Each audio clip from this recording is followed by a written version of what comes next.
It's me again, Joey Only, bearer of great news for the Caribous. Yes, so we have thunderstorms, all hell gonna break loose, floods, some snow in the mountains on the back end of it. This is gonna be a week of weeks. So this is the group that I run on Facebook. It's called Interior Weather and Wilderness Watchers, and we have 15.2 thousand subscribers. And that's for British Columbia, most especially the interior. So maybe if you don't live in BC, this isn't relevant for you any more than my videos would be. So Juna Birchwater, here's one of our moderators. Could be 1 in 100-year floods on some central interior rivers. So the Willow River, which is the one out my window where I was looking at beavers tonight. This is some of the peak expected flow. So people in the Willow River, please be aware of this. Chris Creek near Savona. Again, flooding danger. Wednesday, Thursday, Friday, Saturday. Again, Cottonwood River near Quesnel. That's going to peak. And Fraser River's continuing to climb. West Road River near Cinema. Gonna peak. Moffat Creek near Horsefly. Look out. Greg Reilly captured this picture of an eagle nailing a fish. Nice work. Cache Creek flooding. Photo by Sheila Olson. Cache Creek is flooding right now. That's been going on. Grand Forks. It's looking to crest its banks. We've had flooding there before. I love the combination of these two. Lauren Smith, our friend out of Pressy Lake. Beauty and the Beast from last Saturday night with the aurora and the fire going on at Pressy Lake. Whiteman Creek, it is at a 1 in 200-year flood level, creating a lot of damage on the northwest side of Okanagan Lake. There's a little vegetation to hold it back there because of the White Rock Lake fire of 2021. So again, Juna Birchwater, one of our moderators. April was cooler than normal, but warmer at Fort Nelson, British Columbia. Southern and central interior were drier than normal, while the south coast was generally wetter than normal. So here's all the data that supports that. Here, the Barkerville Highway has had a bit of a collapse, so that's unfortunate. That's our highway, and we use it. It's our only way in and out, so that's always concerning. This is pretty typical in the Cariboo lately. The roads have been just falling apart, it seems, every spring all over. In other news, who are these wealthy monsters that keep showing up at Leaf games? Guy thinks he's fine. How many? That's the most expensive trolling job I've ever seen. Congratulations, buddy. So here we are, Wednesday, before all shit hits the fan. At 6 a.m., the probability of, that looks like pretty well organized thunderstorms. Bam. Penticton, Kelowna, all these mountains near here is where that's going to be attracted to. 7 a.m. we see that jump to the other side of Okanagan Lake, Vernon. This isn't exactly where these storms are going to be on Wednesday, but probably more or less. So by 9 a.m. cells popping up all in southern BC. By 12, a line of thunderstorms from Rapid City, South Dakota, going all the way through Montana into British Columbia here, maybe as far as Williams Lake, possibly, and maybe north. I only look at the ECMWF model because I just decide that's my consistency. We could check other models. They might say different things. So I just like to go with ECMWF anyways. I always find it's good enough. So by 3 p.m. we could see a wide range of Williams Lake, 100 Mile House, Blue River, Revelstoke, Nelson, Cranbrook, reaching down in the United States. Pretty good chance of it being very well organized in the border country down there, south of Nelson. I know it's been very hot in Selmo. Our friends at Portland Weather Uncensored noticed that it was 91 degrees there Fahrenheit. What's that in Celsius? Hot. Lillooet seeing 28, 26 in Kamloops. Tomorrow, on Wednesday, by 4 p.m. it gets wider. Plus, that risk is in Alberta as well, so our Alberta storm friends will be very happy. The low pressure system sitting right over Quesnel, Hickson, Prince George, north of Williams Lake. So everything south of that is basically where the fun's happening. And some of these storms look like they could get pretty strong by the time we get to 6 p.m. So look for it in the mountains by Barrier, down by Monty Creek, in the hills all west of Peachland, Lake Country in the mountains across from Kelowna, And some of these areas west of Williams Lake look like they could be very, very strong. Everyone is concerned about wildfire risk, and sure, starts are going to be definitely a problem. Some of those storms out White Court, well, that looks like it could be really nice. And those storms could go on like into the evening before it just sort of peters off into rain here in the Caribou Mountains and moving off. And then some of that will, what the heck's going on there? I don't know. But this anomaly, 24.9 millimeters of rain. So this is just some random mountain that's going to get smoked Thursday 5 a.m. And the model seems pretty sure about that. So south of Tumbler Ridge, weirdness. So Thursday, our friends at Portland Weather Uncensored, Brian Schmidt and the gang, they'll be looking at thunderstorms north of them in Oregon, maybe in the city. Some of those will be pretty strong. This looks like it's going to be lightning central. And that's going to slide north along the edge of that low. And then we see at 3 or 4 o'clock, thunderstorms start to develop that affect British Columbia.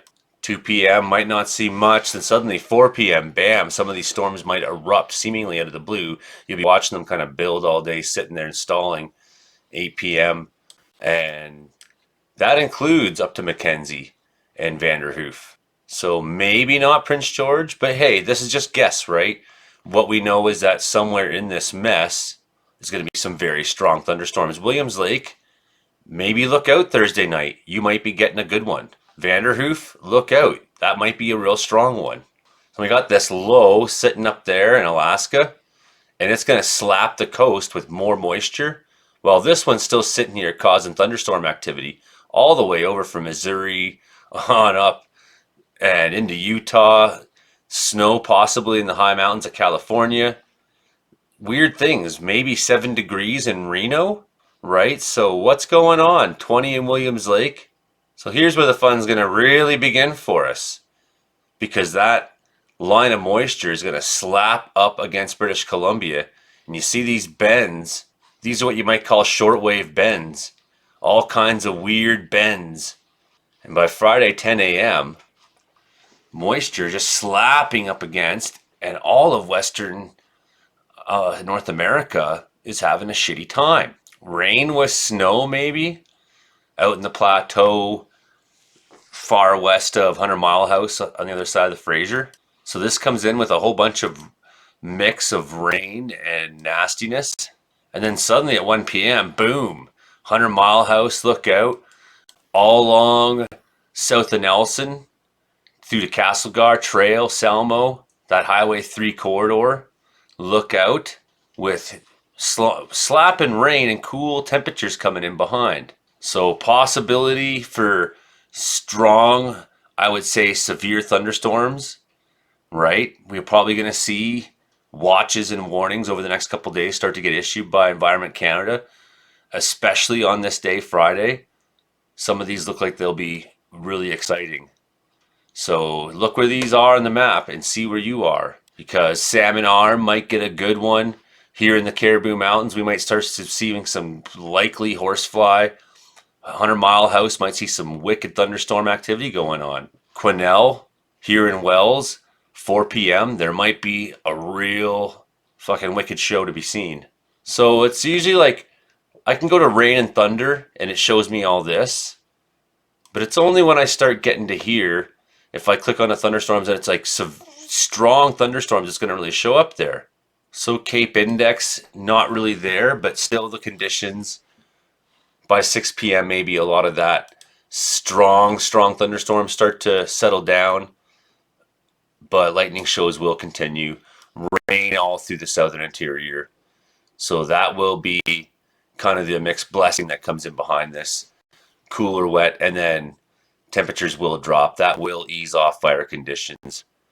Some of this rain should help. Hopefully, it's not much, but it comes steady now for the next couple of days. Saturday, 10 a.m.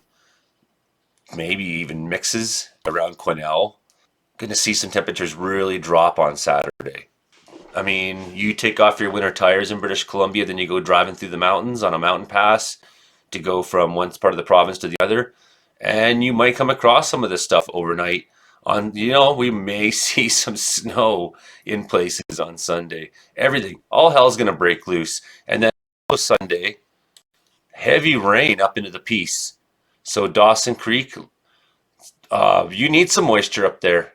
That's good news. I believe there's some crazy animal or humans outside making ridiculous noises right now. So this low off the coast, Sunday at 9, snow in northern British Columbia, Prince George sitting at 7 overnight, Williams Lake getting down to 0, Monday at 5 a.m. Gonna wake up to cool weather. There could be some freezing rain even in places. So hopefully those wake up in the morning to accidents outside Revelstoke and stuff. Hopefully that kind of thing doesn't happen. Monday, maybe some embedded thunderstorms will develop. But yeah, we see temperatures are really down for a couple days. They will start to come bounce back up. So we won't bother going a whole lot further than that. But suffice to say, we expect another low on Tuesday to be kind of sitting again off the coast. And what will that do? Maybe it's a little too far out now to speculate.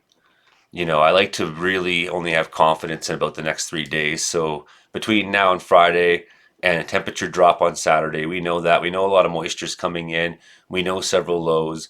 We know you should be ready if you're driving across province for a wide variety of conditions. We know that floods are happening. We know that there's a lot of rain coming. That's not going to help the situation. We know that there could be a lot of fire starts in the next 3 days, but this cooler weather and precipitation may help that. Probably we're going to start seeing things green up a little bit and things start to grow. That'll probably ease off the wildfire danger a little as well. So June tends to be the wettest month in British Columbia. I doubt this year will be all that different. So don't get too scared by the early fire season. I mean, we are, as a company ourselves, looking to be ready. But oh, that animal I was hearing was Meowie. Here he is. Hey, sweetie, come on in. I was looking for you there. I went for a walk. Where were you? On that note, I got nothing else to say really, so I'm going to look at the camera now and not at the screen. I'm going to say, please subscribe to the channel. Please be vigilant. All hell's going to break loose the next couple days, so I told you so. All right, subscribe, hit like, share, tell a friend. Come again. Bye now.